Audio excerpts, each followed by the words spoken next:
Le prophète Joseph, Youssouf pour les musulmans, prenait connaissance des événements futurs bien avant leur réalisation par le seul moyen du rêve.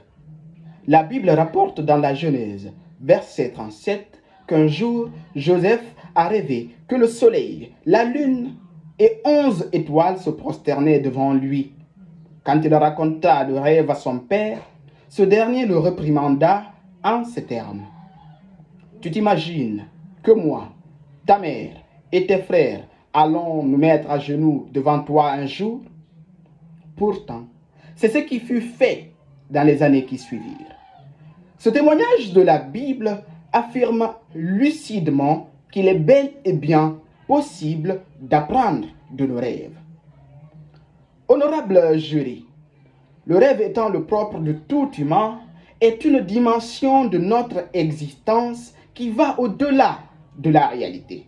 Chaque société, qu'elle soit mystique ou rationnelle, trouve dans le rêve certains signes et symboles qui tentent d'expliquer certaines vérités de la vie, comme ce fut le cas de Joseph.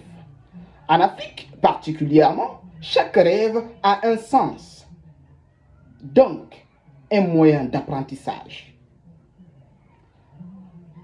Par ailleurs, Frédéric Auguste Kekulé a résolu la question de la structure chimique du benzène en rêvant d'un groupe de serpents avalant leur queue.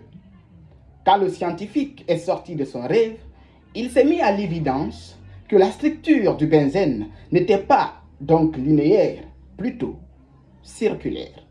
Et cela, cette avancée scientifique, il la devait au rêve. Mesdames, Messieurs, encore une fois, il est bel et bien possible d'apprendre de nos rêves.